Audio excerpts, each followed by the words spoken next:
फाल्गुन की तिथियां विशेषकर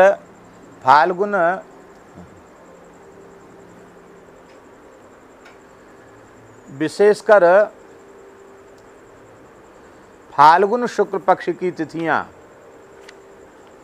वे होली के अंतर्गत आती हैं और इस अवसर पर प्रायः भोगासक्त प्राणी बसंत पंचमी को कामदेव की पूजा करके, मदन रति की पूजा करके और फिर फाल्गुन की बयार आने पर बड़ी मस्त बयार चलती है फागुन की। यहाँ ब्रज में तो लोकगीत में कहते हैं कि फागुन में बुढ़वा देवर लागे फागुन में, एक पद है, गीत है यहाँ का।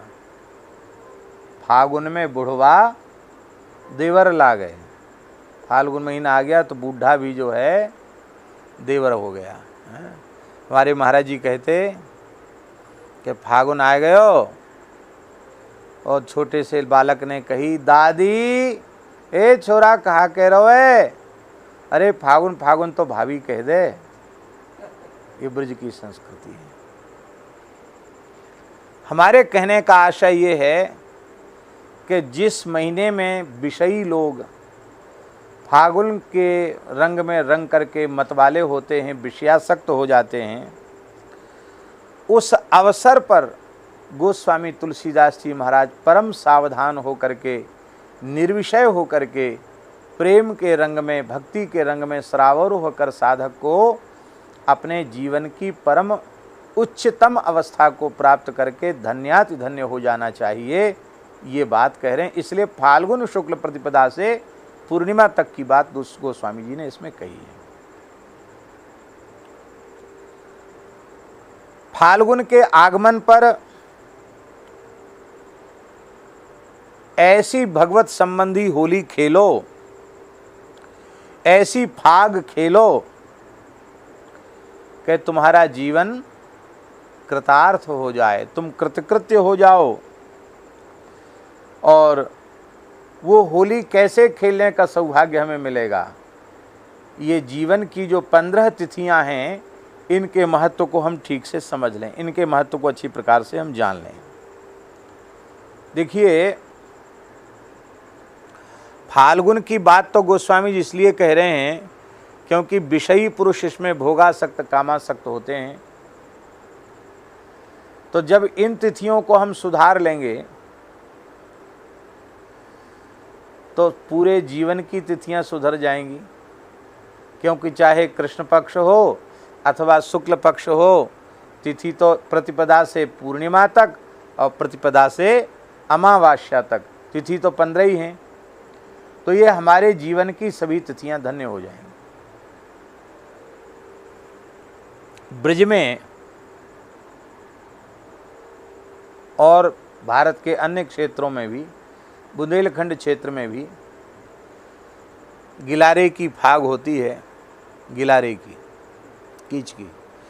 फिर ऊपर रंग गुलाल उड़ाते हैं और नगड़िया की फाग लेकर के द्वार द्वार जाके होरी गाते हैं। उस होरी में अश्लील गीत भी गाए जाते हैं,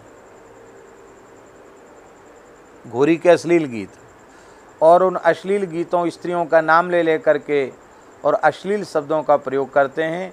और वो घरों की स्त्रियां और रंग वंग लेकर के ऊपर से उड़ेलती हैं, रंग उन पर पड़ता है और वो आनंद का अनुभव करते हैं। ब्रज में भी लठमार होली होती है, तो उसमें भी आप ब्रजवासियों की परस्पर की अश्लील गालियां सुन लेंगे तो आपका भाव बिगड़ जाएगा।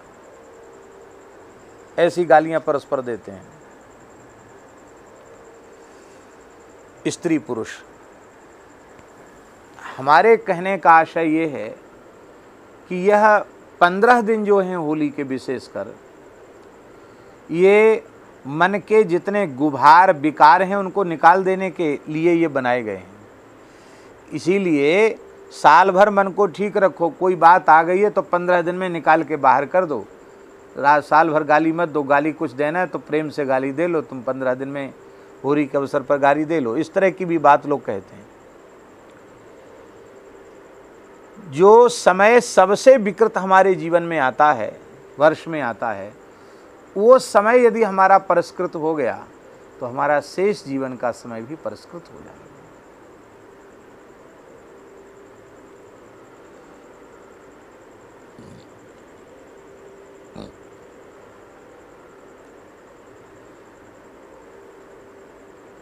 हमें अपने जीवन को हर क्षण संभालना है। उत्सव भी वर्ण व्यवस्था के अनुसार बांटे गए हैं। ब्राह्मणों का प्रधान उत्सव है, वैसे सभी उत्सव सभी वर्णों के हैं, लेकिन ब्राह्मणों का प्रधान उत्सव है श्रावणी पूर्णिमा। श्रावणी पूर्णिमा से लेकर ऋषि पंचमी तक ब्राह्मणों के विशेष उत्सव हैं। श्रावणी उपाकर्म श्रावणी पूर्णिमा को भी होता है, और किन्हीं शाखा के ब्राह्मणों का श्रावणी उपाकर्म ऋषि पंचमी माने भाद्र शुक्ल पंचमी को भी होता है। तो भाद्र शुक्ल पंचमी और श्रावण पूर्णिमा, ये 2 तिथियां ब्राह्मणों की विशेष तिथियां हैं। इस पर अवश्य उपाकर्म करना चाहिए, ऋषि पूजन करना चाहिए। क्षत्रियों का प्रधान त्योहार है विजयादशमी। नवरात्रि का अवसर, शक्ति की उपासना करें और विजयादशमी को भगवती की उपासना करें और विशेष उपासना करें। अस्त्र शस्त्र आदि का पूजन करें, उनका ये विजयादशमी प्रधान पर्व है। वैश्यों का प्रधान पर्व है दीपावली, क्योंकि ऐश्वर्य की, संपत्ति की अधिष्ठात्री भगवती महालक्ष्मी का पूजन होता है, कुबेर का पूजन होता है, धनाध्यक्ष का पूजन होता है, तो ये उनका त्यौहार है। और चतुर्थ वर्ण का त्यौहार है होली, शूद्रों का त्यौहार है होली। यद्यपि होली में सब उत्सव मनाते हैं और होली में स्वपच स्पर्शा लिखा है, स्वपच का स्पर्श होली के दिन करना चाहिए। पुराण में तो लिखा उससे अनेक रोग दोष नष्ट हो जाते हैं। तो कहने का आशय ये है कि जो हमारे जीवन में सबसे अधिक प्रमाद का समय होता है, वो समय यदि संभल जाए तो फिर शेष जीवन में तो प्रमाद होगा ही क्यों। ये है गोस्वामी जी का भाव।